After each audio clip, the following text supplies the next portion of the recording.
¿Cómo le va? Muy buenas noches, bienvenidos. Esto es Recalculando.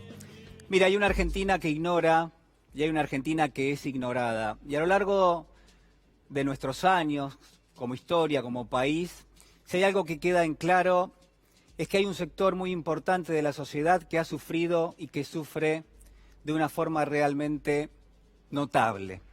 Notable. Son los pibes, son los pobres, son los viejos, son los desclasados, los discriminados, los que son empujados prácticamente a la frontera de la sociedad muchas veces, son los que no tienen voz y a los que yo elijo llamarlos esta noche los expulsados, porque han sido expulsados de su territorio, del lugar que solían habitar, porque han sido también expulsados de su vida, de la certidumbre que traía esa vida, de la seguridad, de ese pequeño orden que todos tenemos en lo familiar, que todos tenemos también en lo doméstico. Y de todo eso han sido retirados prácticamente, a veces con violencia simbólica, a veces con violencia que es también fáctica. Pero además son expulsados porque, sin ninguna duda, a raíz de diversas situaciones, quizás el dato central es que nunca han podido regresar. Mire, el cuadro de situación es realmente muy gráfico. En esta Argentina hay más pobres, hay más indigentes, en esta Argentina hay menos inclusión. Es una Argentina que hoy tiene cifras de desempleo, las conocimos hace algunas horas nada más, que hablan ya de 2 dígitos y son 2,5 millones de personas que están buscando trabajo pero no lo consiguen y que no saben qué hacer. ¿Para qué? Para traer dignidad a sus vidas, obviamente, porque el trabajo es un ordenador social, pero también hacia adentro de las familias es algo que predispone distinto a una vida con muchísimo más orden, con muchísima más paz y serenidad. La dignidad está en todo y debería, por supuesto, estar en todo. Lo que quiero marcarles es que hay muchísimos elementos en esta realidad de todos los días que sin ninguna duda constituyen un cuadro realmente lamentable. El gobierno parece no verlo, ¿no? Pero de esto ya hemos hablado en otras circunstancias. Quizás el elemento central esta semana es el hambre. El hambre como un elemento que es al mismo tiempo la necesidad madre de todas las necesidades, es lo básico, es lo fundamental, es lo ético, es el elemento ético que tiene que tener todo gobierno. Todo gobierno tendría que asumir y decir, señores, no va a haber lugar para el hambre en mi gobierno porque tiene que ser la primera de mis medidas, el primero de mis objetivos, combatir el hambre, que no haya hambre, sobre todo en un país como la Argentina que produce alimentos para millones de personas, pero que no puede abastecer a las familias de menores recursos. Pero además el hambre es otra cosa, es la emergencia alimentaria que ha sido aprobada esta semana, es justamente la emergencia, es un emergente, es algo que sale del lugar donde no lo estábamos viendo o donde parece que hay algunos que no lo estaban viendo. Para eso emerge, para volverse visible, para ponerse en la vidriera, para que todos lo vean y por supuesto para que haya quienes se ocupen de eso. De eso se trata también la emergencia alimentaria de la que estamos hablando. Pero además hay un elemento más. El hambre es una metáfora, es una necesidad básica sin ninguna duda, pero además es una metáfora de que todo, absolutamente todo, parece haber fallado en la Argentina para que haya hambre en este momento y en este lugar.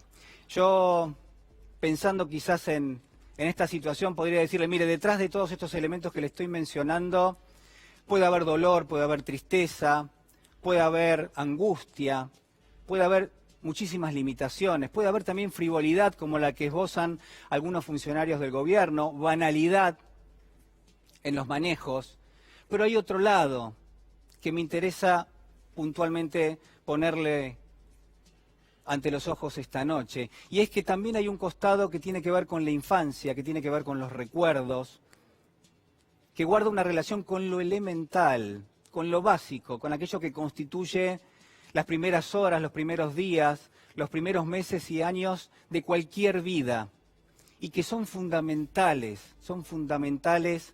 para tener una existencia sobre todo tranquila. De eso es de lo que quiero hablarle, porque creo yo, y esta noche lo vamos a llevar al análisis, por supuesto, porque siempre estamos a tiempo para leer un texto como el que hoy traje, que es Mi planta de naranja Lima, un clásico en el Brasil, muy leído en los colegios también en nuestro país. Mi planta de naranja Lima habla de la vida de un chiquito, de un pequeño que se llama Cecé, que tiene 5 años, que vive en un barrio muy humilde que se llama Bagún. Es un barrio sumamente humilde de Río de Janeiro, en Brasil. Y para Cecé el sueño principal es que él quiere ser algún día poeta, que él quiere ponerse un lazo alrededor del cuello de la camisa, porque se ven majestuosos los poetas, va a decir, chiquito como es, que tiene 5 años en esta historia. Pero la realidad es que esa historia, la que escribe José de Vasconcelos, le depara a Cecé un futuro que no es promisorio, le depara una existencia rodeada de miseria y de incomprensión. De eso va la historia de Mi planta de naranja Lima. Esa existencia que está rodeada de precariedad y de pobreza, en un núcleo familiar que también obviamente lo sufre. Bueno, es parte de un relato que nos va a llevar por distintos caminos, y yo le voy a proponer uno esta noche nada más, uno de varios que uno podría sin ninguna duda adoptar, porque Cecé, a ver, ¿cuál es el objetivo de él en la vida? Uno podría pensar crecer, realizarse, pero Cecé tiene 5 años nada más, y lo que quiere además de ser poeta es no pasarla mal. Cecé quiere seguir viviendo en su casa, pero tiene una mala noticia en la historia, porque su papá se quedó sin trabajo. Ha sido echado del trabajo y está desempleado, y esto trae en la familia, una familia numerosa, trae muchos inconvenientes, trae muchos sufrimientos. Por de pronto, la mamá de Cecé, que lo cuidaba en su casa junto a todos sus hermanos, ha tenido que salir a trabajar 12 horas, 14 horas, lava, plancha, cocina en casas de familia, pero cuando llega la noche nota que hay una angustia en todo su núcleo familiar porque no les alcanza para comer, porque no hay platos para todos en la mesa. Y de eso toma cuenta Cecé, que tiene solamente 5 años, pero que se da cuenta de todo. Se da cuenta de todo lo que está pasando. Hay otra mala noticia en el medio, porque también Cecé sabe que se van a mudar a una casa aún más pequeña. El barrio es sumamente humilde, la casa ya es pequeña de por sí, pero como el papá está desempleado, como el papá lo han echado del trabajo, bueno, ahora tienen que mudarse a una casita más pequeña, y a Cecé eso le da ansiedad. Hay uno de sus hermanos que lo acompaña a ver la casa a donde se van a mudar, y finalmente llega ese momento en la historia. ¿Y sabe qué pasa? Que abren la puerta de la casa y Cecé sale corriendo, atraviesa parte de la propiedad, que es muy chiquita, y llega hasta un jardín. Y se activa rápidamente su imaginación y se activa lo que es su ilusión, y se va a abrazar con una planta, una pequeña planta, porque sus hermanos de pronto ya han copado todos los árboles, ya están trepados, y queda al fondo del jardincito una pequeña planta, que es una planta de naranja Lima. Y hacia allí va a ir Cecé, se va a abrazar a esa planta y la va a tomar como compañera. ¿Sabe qué pasa en la historia? Bueno, que Cecé empieza a trabar una conversación, una amistad, una relación, que esa planta va a empezar a hablarle a Cecé, que va a ser protagonista finalmente de esa historia, y que en todo caso yo podría proponerle esta lectura. Mire, a pesar de que alrededor de Cecé y de toda la familia se viven muchísimas privaciones, hay una pobreza enorme, a pesar de que pasa todo eso, hay un componente fundamental en él, en el chiquito, en el pibe, que hace que no se venza ese contexto y que se reponga rápidamente, que cultive, si usted quiere, la imaginación, la ilusión, que no ceda, que no se rinda ante lo que es evidente, que es que la familia está pasando un muy mal momento y que todo y a todos arrastra esta situación. Para Cecé, en cambio, las cosas parecen ser distintas. Y yo me pregunto en esta noche, y ya quiero ponerle un elemento, si hay quienes en la Argentina tienen la posibilidad, como Cecé, de transformar una situación de privación, de limitación, de precariedad, de pobreza, en algo que va más allá de eso, en algo que le permite reponerse ante eso por lo menos mínimamente, no sufrir el daño que le genera la exclusión, el daño que le genera la desigualdad. Pero que también hay gente que no es como Cecé, que no ha tenido quizás algunos años buenos, que no ha sido criado con afecto, que la tiene difícil en la Argentina de hoy. porque le falta eso que quizás Vasconcelos nos muestra en la historia. Y por supuesto, para eso están, uno podría pensar, los movimientos sociales, la iglesia, los sindicatos, le ponen voz, le ponen palabra a aquel que no la tiene y que la necesita porque necesita expresarse y necesita decir lo que le está pasando. Hay periodistas, hay legisladores, todos debiéramos colaborar para que aquellos que no tienen voz la tengan finalmente. Es una reflexión, si usted quiere, de la cual se puede partir. Pero además, déjeme decirle algo, esto no se trata ni de una denuncia social, la historia la tiene, obviamente, mi planta de Naranja Lima tiene esa historia. No se trata tampoco de una historia de una familia pobre que enfrenta precariedades y que obviamente eso también está. Tampoco es la historia de un chiquitito que es precoz, un chiquitito que es sumamente inteligente, que recuerda todo aquello que sucede a su alrededor, que podría tener algún tipo de connotación de una aventura infantil, pero la verdad es que no. Mire, lo que quiero decirle es que el secreto de la historia, el secreto que la ha hecho universal, es sencillamente que hay una planta.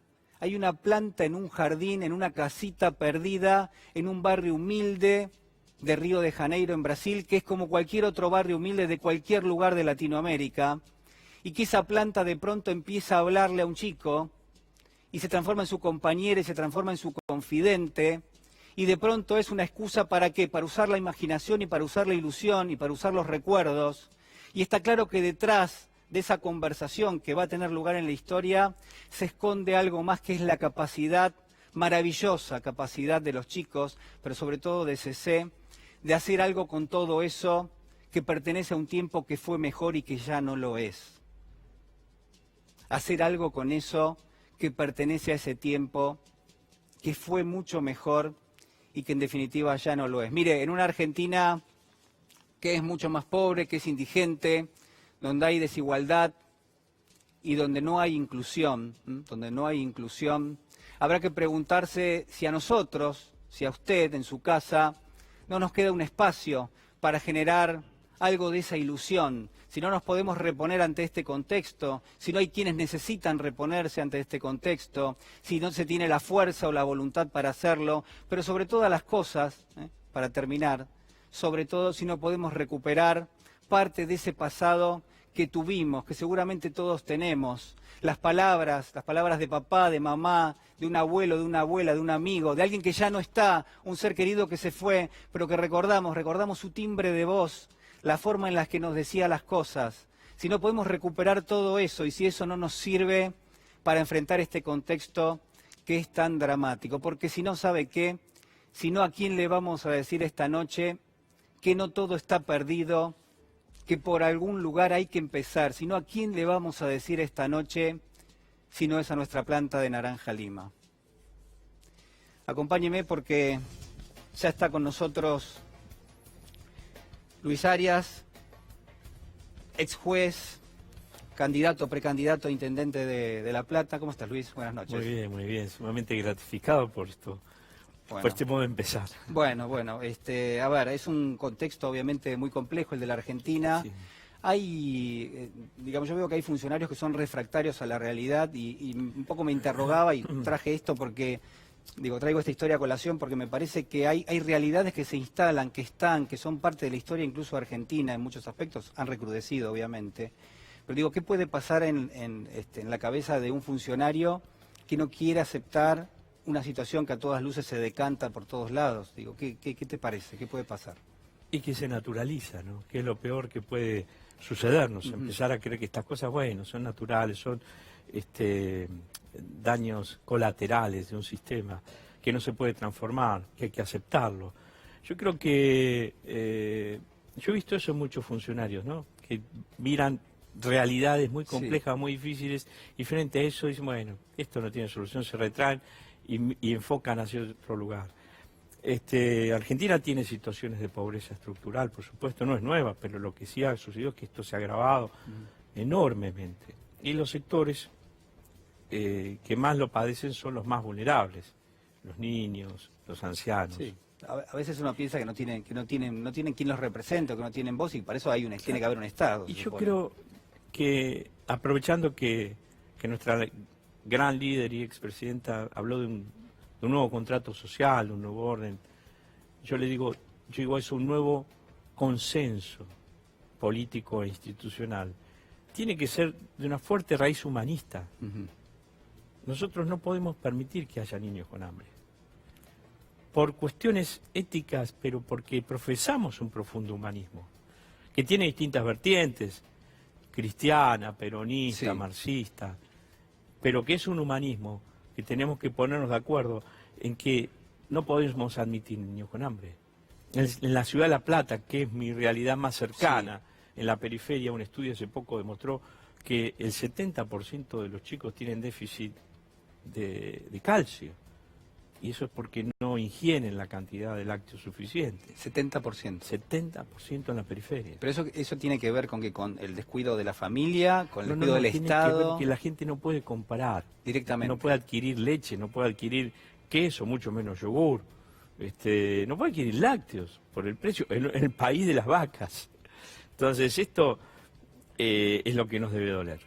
Entonces nosotros no podemos permitir que un chico tenga hambre, no podemos permitir que un anciano se muera porque PAMI no le reconoce los medicamentos, como está sucediendo, ¿cierto? Sobre todo los oncológicos, que no los está cubriendo, o que no tenga para pagar la luz y el gas,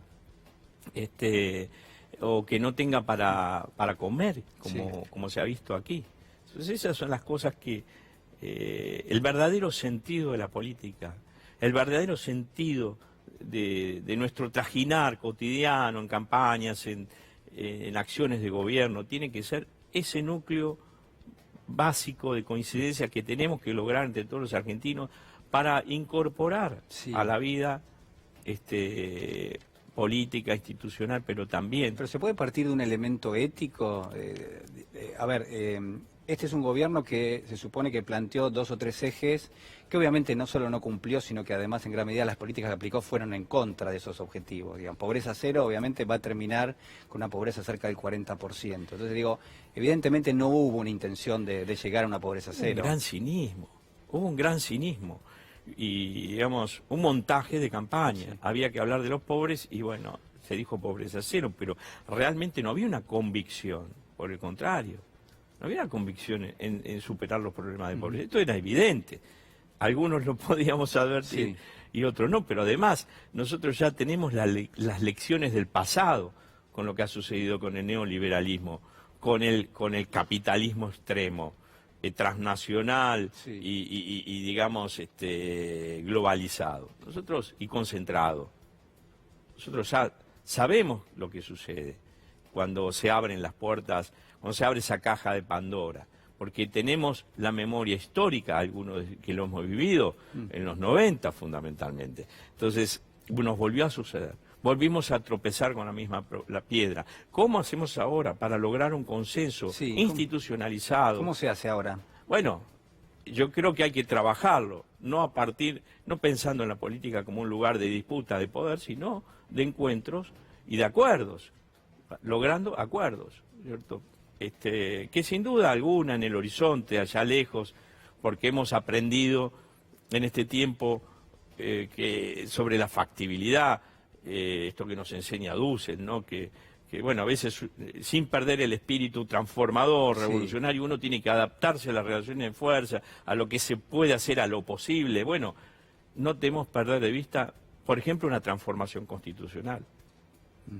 Porque vos fíjate... ¿Ves que es necesaria una transformación de la Constitución? Mira, el derecho a la vida, por ejemplo, y a la integridad física no está en la Constitución. La propiedad es inviolable, pero la vida no es inviolable según nuestra Constitución. Claro, la Corte tuvo que decidir que se desprende el artículo 33, que están entre los derechos implícitos, el derecho a la vida, y que además están incorporados los tratados internacionales de derechos humanos. Y yo le digo, bueno, explíquenle todo esto, esta clase de derecho, al policía que le pegó la patada a ese ser humano que lo mató en el acto, o al que mató al jubilado por pedir, bueno, por robarse un alimento. Entonces, no está el derecho a la vida en nuestra Constitución, no está el derecho a la integridad física, no está el derecho al trabajo, está garantizado con relación al empleador, pero no el Estado.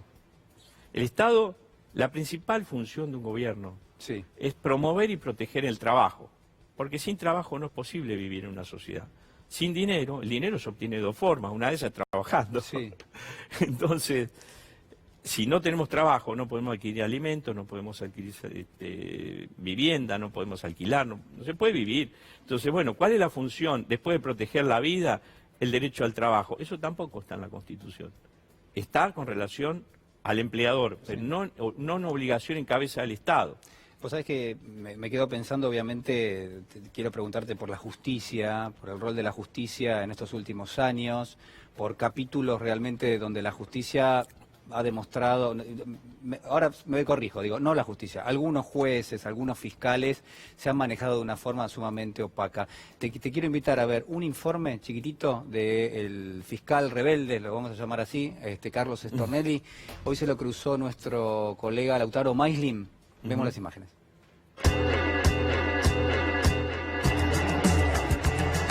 El fiscal Carlos Stornelli lleva 175 días en rebeldía por no presentarse a declarar. Pero nos llega el dato que en este momento se encuentra en la zona de Warnes en un taller mecánico arreglando su camioneta. Como no tenemos mucha tarea con nuestro camarógrafo Emiliano D'Urso, no nos queda otra que ir hasta allí para intentar hablar con él. Fiscal, ¿cómo le va? Bien. No. ¿Me chocaste? No. Bien. ¿Me chocaste? No, me chocaste. Fiscal, ¿cómo le va? Hola. Queríamos saber por qué no se presenta a declarar. No voy a decir nada, chicos.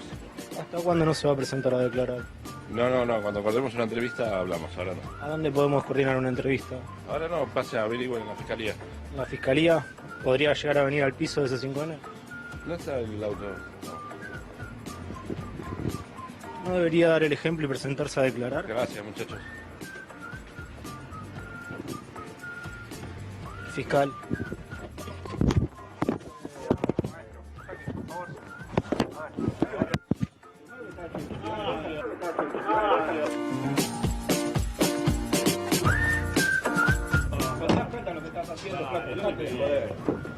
Trabajá, pero no hagas esas cosas. Estoy grabando, claro. ¿Para qué te haces ese loco?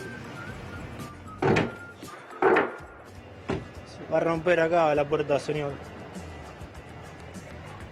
Bueno, vamos a tratar de llamar a la fiscalía y seguir intentando conseguir una nota con el fiscal Carlos Stornelli para C5N.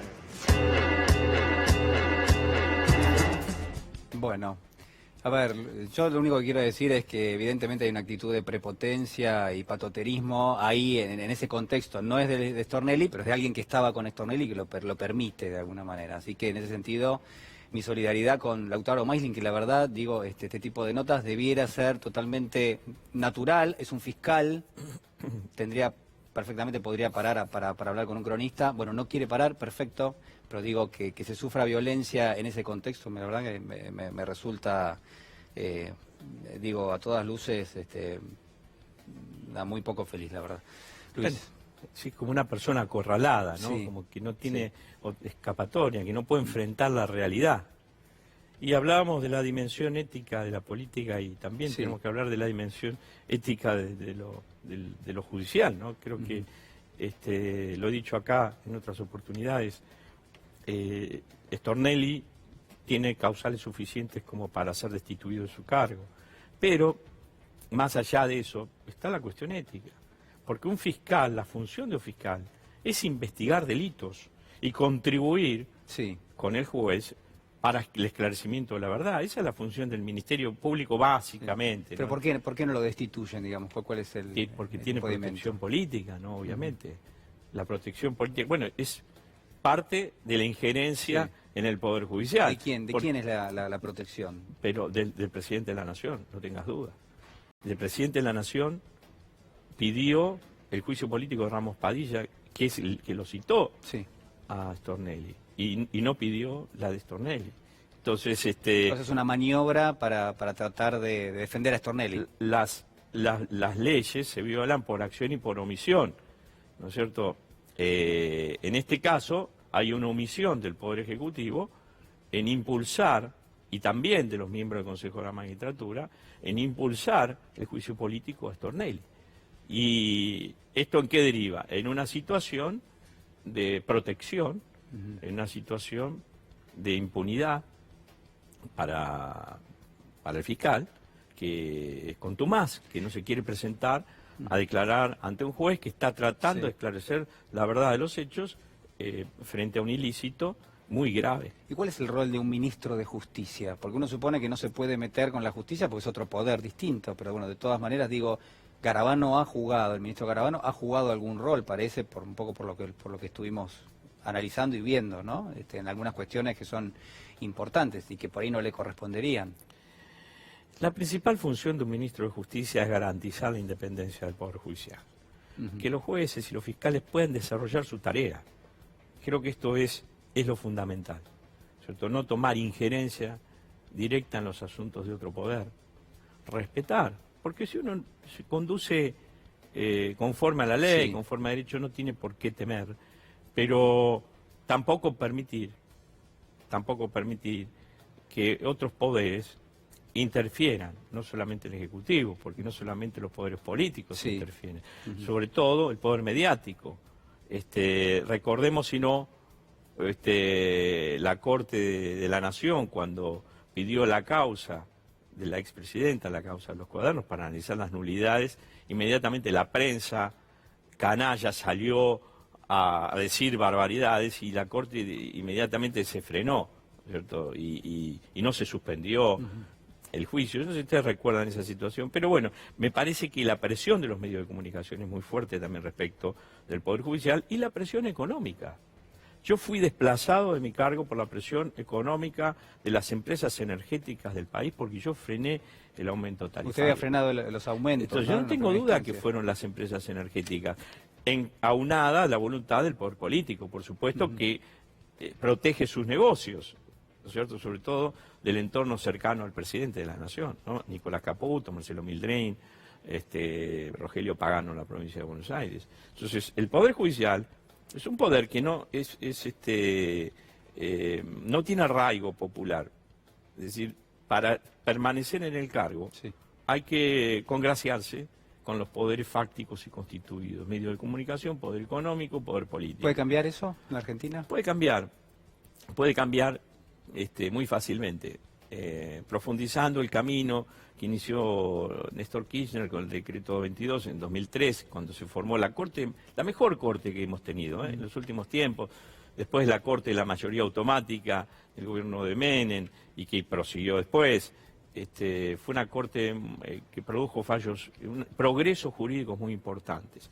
Y creo que eso en parte tuvo que ver también con la forma en que se eligieron los jueces. Y hubo audiencias públicas. Y yo recuerdo a Argibay defendiendo su posición respecto del aborto. Ustedes no sé si lo recuerdan en el Congreso de la Nación. Entonces, bueno, eso es lo que hay que hacer.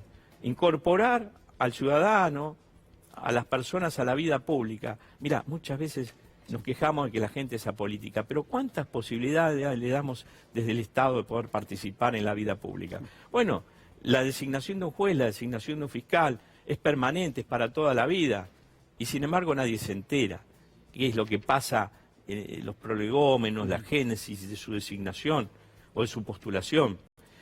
En cambio, en el ámbito político, los funcionarios duran 4 años y sin embargo un gran debate cada vez que hay elecciones. Bueno, hay como una una suerte de opacidad, unas bambalinas, ¿no? Ahí, a través de las cuales se designan, se pergenian las designaciones. Bueno, hay que abrirlo a la sociedad. Los órganos corporativos se rompen así, abriéndolos a la participación de la sociedad. Audiencia pública. Mirá, hay muchos mecanismos, ¿no? Yo hoy hablaba con una radio de Mar del Plata, allá tenemos un fiscal, Fernández Garelo, que fue miembro, no fue como el caso de D'Alessio, un servicio de inteligencia paralelo, él fue servicio de inteligencia de la DIPA, servicio de inteligencia de CAMS. Ese era el que señalaba a los compañeros que había que matar o hacerlo desaparecer. Y sin embargo, esa persona hoy es fiscal general del Mar del Plata, está a cargo de todos los fiscales. ¿Cómo llegó hasta ahí? Sí, una opacidad si hubiera habido una audiencia pública con participación de los organismos de derechos humanos, tal vez no hubiera llegado. Gracias, Luis Arias. No, por favor. Ha sido muy amable. Bueno, el presidente Macri estuvo hoy en Jujuy. Esto decía a propósito de llevarle alivio a la mesa de los argentinos. Lo escuchamos. Estoy ocupando de llevar alivio a la mesa de los argentinos. Eso es lo urgente y es fundamental ocuparse de eso. Pero también es fundamental hacer todo lo que nunca antes se había hecho para crecer. No solo hoy, sino a futuro. Arreglar las rutas, mejorar la educación, llevar Internet a todas las provincias, modernizar el Estado, generar nuestra propia energía, donde Jujuy también va a ser potencia en energía, con absoluta libertad, que cada uno se pueda expresar sin miedo, porque el miedo justamente es lo que te hace retroceder. Donde la obra pública no sea tierra fértil para que unos vivos se queden con los vueltos, sino que sea sinónimo de desarrollo real. Mi compromiso desde el primer día es gobernar para todos por igual, con avances reales que duren para siempre. Bueno, ahí está el presidente Macri, algunas cosas para analizar, pero no demasiado porque la verdad es que tampoco ha sido muy original, ¿no? lo que ha señalado. Tenemos con nosotros a Tamara Tenenbaum. Tamara, ¿cómo estás? Bien, ¿y vos? Muy bien, ella es periodista, es docente universitaria, es licenciada en filosofía, ha escrito varios libros con premios de poemas y también escribió un libro que es una especie de boom en este momento, que se llama El fin del amor, querer y coger. ¿Es así? Sí, lo uso así para que lo tengan que decir en televisión y en radio. No tengo ¿viste? problema, lo digo, pero no importa. Ya, ¿Viste? bueno, Ya sí, no el lo fin del querés amor, el fin del amor, querer y coger. Bueno, quiero preguntarte, primero, digamos, escuchábamos al presidente recién, y yo establecía que hay determinados sectores del gobierno que son refractarios a la realidad social, digamos, ¿no? Como que quieren establecer algún tipo de mundo paralelo. ¿Cómo ves eso? Yo creo que hay gente que vive en un mundo paralelo. O sea, una cosa que está pasando cada vez más, lo vemos en internet, pero lo vemos en la vida real, es que la experiencia de la gente es cada vez más fragmentada. En el sentido de que realmente hay gente que nunca vio una persona que pasa hambre y, por supuesto, incluso si tu vida es fragmentada, vos podés querer enterarte, pero está pasando hace bastante, ¿no? Por ejemplo, las clases medias se retiran de la escuela pública, entonces las clases altas se encierran en los countries, entonces hay mucha gente que realmente vive en un mundo paralelo. Que no tiene contacto, decís, con... No tiene contacto y si encima no tiene interés, es un problema cuando esa clase gobierna, ¿no? Claro, porque hay un sector que es dirigente, ¿no? Es un problema si los dirigentes están en ese nivel de no contacto con lo que le pasa a la amplia mayoría del país. Sí, me parece muy problemático, pero no me sorprende. Y digamos, en ese sentido, ¿cómo has visto la dinámica del gobierno en estos años? ¿Ha sido un gobierno que llegó para aplicar determinadas políticas y este es el resultado? ¿O ha sido un gobierno que quiso hacer algo y no le salió? Yo supongo que medita de las dos cosas. O sea, creo que es evidente que hay cosas que quisieron hacer y no les salieron. No están contentos ellos, me parece tampoco. Sí pienso que ellos tienen esta sensación de que querían hacer todo bien y que esta idea que no entendimos su intención, ¿no? Nosotros no entendimos. Nosotros, las personas, como, ¿viste? Cuando haces un chiste feo y te dicen, no me gustó, pero no le entendiste. No, lo entendí y no me gustó. No me gustó. Me parece que hay una incomprensión mutua muy grande. Creo también que ellos, o sea, eso, un poco por esta desconexión, no se dieron cuenta de que efectivamente la gente la estaba pasando mal y que no alcanzaba con, no sé, pasar a Cristina por la tele infinitamente, esperando que la gente recordara que era una especie de villana de no sé qué tipo, o sea, porque si no está comiendo la gente, no funcionó lo otro. Me parece que nunca funciona.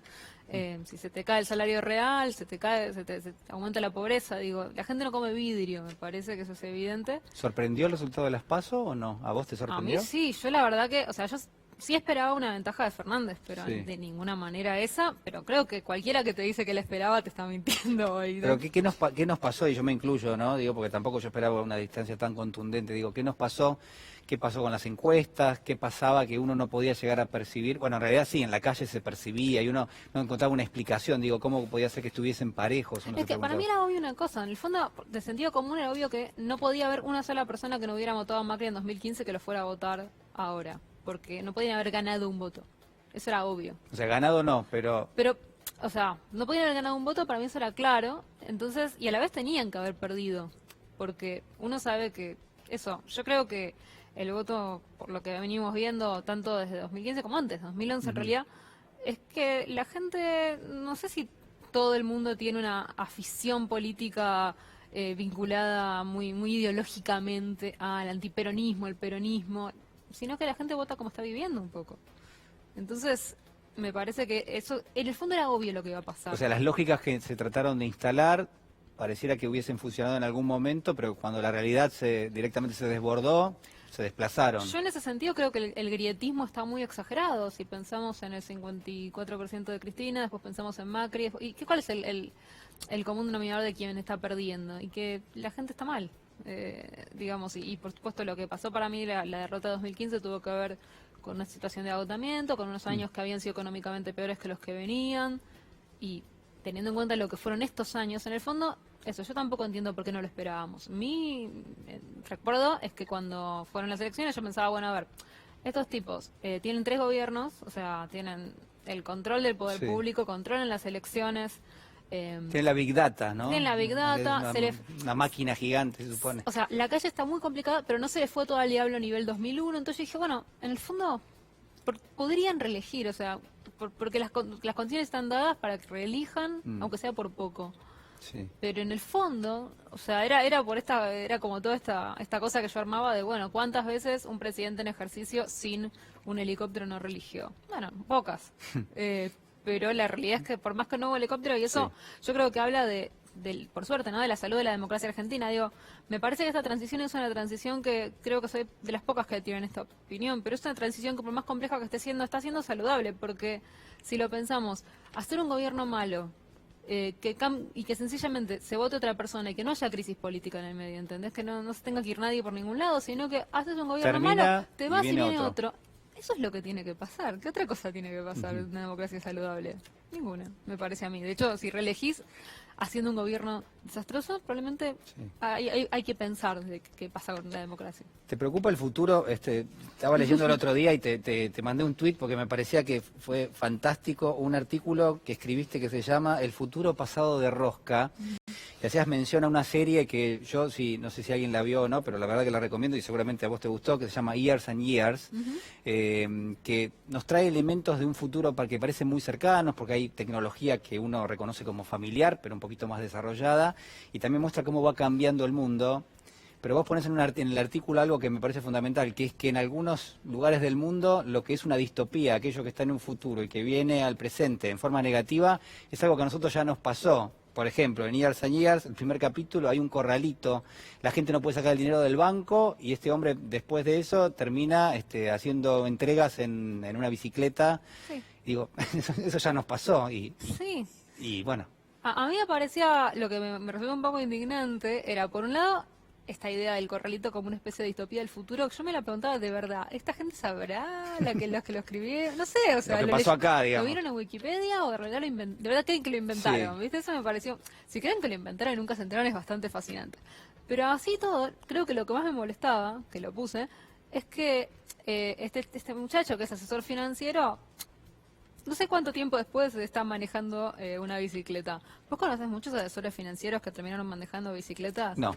No pasa eso, porque el mundo es caótico, pero no es arbitrario. O sea, el mundo tiene sus reglas y no es igual de caótico para todos. ¿Y cómo serían las reglas en ese caso? Y que en general hay gente que tiene más espacio para que le vaya mal, más margen para que le vaya mal, y otro montón de gente a la que cada crisis la golpea como si uno siempre estuviera pendiendo de un hilo. Eso es lo que está pasando, me parece. Cuando hablamos de la precariedad y la precarización de nuestras existencias, estamos hablando de eso, de la idea, no de que necesariamente...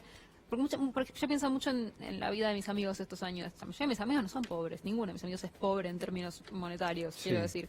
Ahora, lo que sí pasó en estos años fue la precarización, la sensación de que en cualquier momento podías hacerlo. La sensación de peligro permanente. Exacto, la idea de que en cualquier momento podés quedarte sin trabajo, también por la informalidad de los trabajos que tenemos. Pero uno tiene miedo, es cierto. Hay una sensación de miedo, de inestabilidad, de que en cualquier momento todo se puede ir al diablo. Eso es lo que pasó en los últimos años. Pero no nos pasa a todos por igual, porque obviamente, lo digo también desde mi propio privilegio, en el sentido de que yo no seré rica, pero soy propietaria. Entonces, por ejemplo, yo si me quedo sin trabajo, bueno, me organizo, qué sé yo, lo que sea, pero soy propietaria. Sí. Si te quedas sin trabajo y tenés que pagar hoy un alquiler en la capital federal, que son 25 mil pesos, o sea, para pagar 2 alquileres, 2 meses sin trabajo, tenés que tener 50.000 pesos que te sobren. No sé si... ni siquiera te hablo de gente pobre. Mucha gente de clase media no les sobran 50.000 pesos.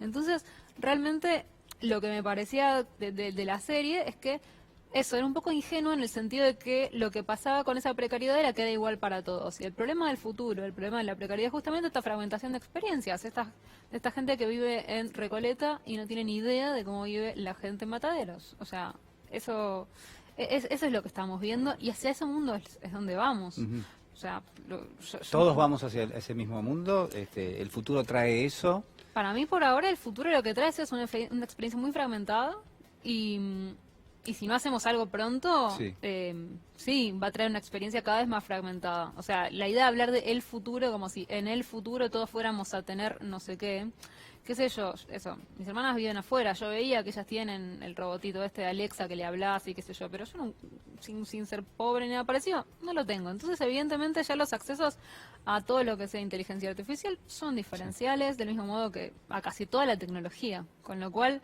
Sí, yo creo que vamos a un mundo donde cada persona va a vivir en un mundo muy diferente dependiendo de sus capacidades económicas. Tamara, muchas gracias por estar con nosotros. Te esperamos pronto. La verdad que un gusto tenerte. Un placer. Gracias.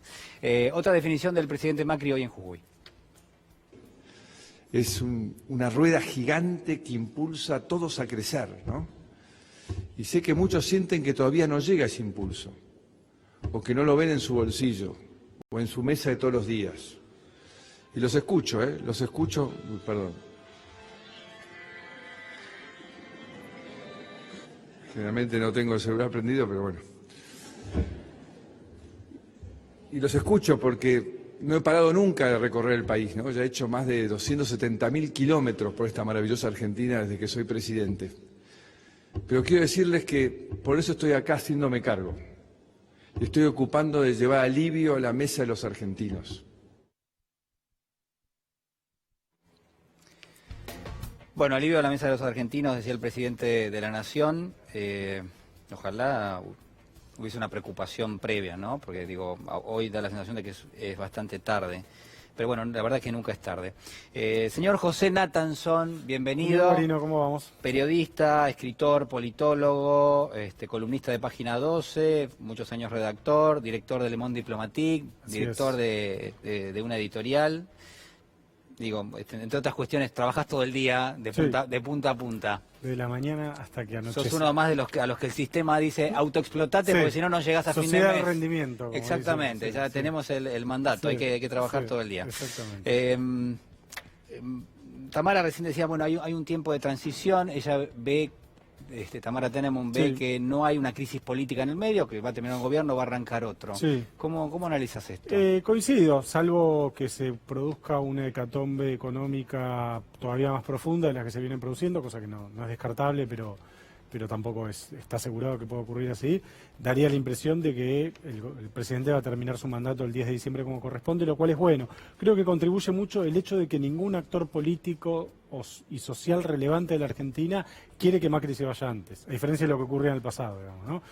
89, 2001, por ahí había gente que jugaba menos claro. Ahora me parece que nadie, ni el peronismo, ni los movimientos sociales, ni los gobernadores, ni por supuesto el gobierno, nadie quiere que se vaya Macri. Entonces, es posible en este caso que entonces termine el mandato, por lo menos en tiempo, ¿no? ¿Y qué viene después? ¿Qué imaginas que viene? Bueno, creo que viene un tiempo político muy complejo. Un nuevo presidente, probablemente sea Alberto Fernández, con muchas restricciones económicas, que va a tratar de recrear la coalición nestorista. Viene esta impronta nestorista que Alberto, para mí no es casual, Julián, que el primer spot de campaña de Alberto, el primero para las PASO, empezara diciendo: tal vez no lo recuerdes, pero junto a Néstor Kirchner yo ayudé a sacar es eso lo que Alberto está tratando de poner, me parece, ese es el tiempo al que va. Ahora, va a ser complejo, porque hay una serie de cuestiones económicas, vos las manejás muy bien, que acompañaron mucho la recuperación del primer kirchnerismo, que ahora no están presentes. La soja valía 600, hoy vale, ¿qué? 300. En ese momento estabas en default, entonces tenías una especie de periodo de gracia de hecho en el pago de la deuda. Ahora tenés que seguir pagando la deuda mientras renegociás. Una serie de cuestiones que lo hacen diferente. Yo lo que estoy pensando ahora es, bueno, ¿cómo va a construir legitimidad Alberto? ¿Cómo lo va a hacer? Bueno, yo creo que tiene que buscar un plus simbólico. Así como Néstor tuvo la Corte Suprema y la política de derechos humanos, yo creo que Alberto va a tener que encontrar algo. Yo la pregunta que me hago es: ¿cuál va a ser la ESMA de Alberto? O sea, ¿dónde está ese museo? ¿Qué ESMA va a convertir en qué museo? Eso es lo que yo me pregunto. Es muy interesante ese elemento. Porque, digo, uno puede hacer política generando mejoras económicas, socioeconómicas concretas, está muy bien, ojalá Sí. el gobierno lo consiga, creo que le va a costar en el corto plazo hacerlo.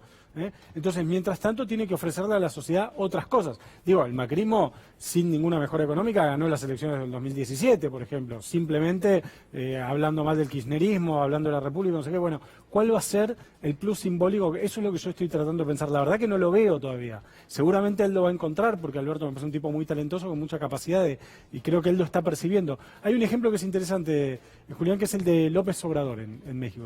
Tiene una popularidad enorme, 60%. Los mexicanos lo adoran. La política económica no es tan diferente a la de los gobiernos anteriores. Hizo algunos programas sociales nuevos, importantes, pero tampoco ha hecho una revolución. Ahora, le ha metido un plus simbólico. No vive en Los Pinos, que es la casa como si fuera el Olivos, Sí. De los presidentes mexicanos. Viaja en avión de línea. Es un tipo que el pueblo siente como un tipo del pueblo. Sí, da conferencias todo el tiempo, Todo el todas tiempo. las mañanas. Yo Se las veo levanta a las veces. 6, da conferencia de prensa a las Y 6 de la muy mañana. tranquilo, muy natural, Muy tranquilo, ¿no? es una cosa que acá se percibe poco. Él habla como habla el pueblo Eso, mexicano, eso. en una sociedad muy oligarquizada. Bueno, ese es el plus de López Obrador, el plus simbólico. ¿Cuál va a ser el plus simbólico de Alberto? Eso es lo que yo me pregunto ahora. Y de términos políticos, la construcción política, la legitimidad política, No, yo creo que eso la relación con el peronismo, eso por que yo ejemplo. creo está más dado. Yo creo que Alberto en eso tiene claro que él tiene que sostenerse en el peronismo realmente existente. Que se habla del socialismo realmente existente, el peronismo realmente existente, que es los gobernadores de las provincias, Sí. los intendentes, el movimiento político, social, cultural, kirchnerista, digamos, que no es solo una parte del peronismo, sino también una impronta cultural que tiene su liderazgo y demás. Las clases medias, lo que Ernesto Semán llama el CONICET, esa especie de CGT de la clase media, digamos, tiene que sostenerse en eso. Bueno, Alberto me parece que va a tratar de articular una coalición donde esté todo eso contenido. Ahora, se dice fácil, pero por un lado él va a tener, él quiere, lo ha hecho, ha viajado a Córdoba, a Santa Fe muchas veces, a hacer una alianza con los gobernadores de las provincias del centro Claro, los más del importantes, país. Los ¿no? más importantes En teoría. de la zona núcleo, de Claro, la zona Sojero, económicamente hablando. Santa Fe, Córdoba, Entre Ríos. Ahora, esos gobernadores no van a querer, por ejemplo, que suban las retenciones. Y los intendentes del Gran Buenos Aires necesitan muchos recursos para hacer obra pública, para contención social, para ayuda social. Necesitan un Estado fuerte y no hay muchos impuestos, vos sabés, más fáciles, más rápidos y más efectivos que las retenciones. Entonces vas a empezar a tener choques de intereses entre esos diferentes actores que forman parte Sí. de esta posible coalición, ¿no? ¿Cómo ves la relación de fuerzas en la sociedad argentina?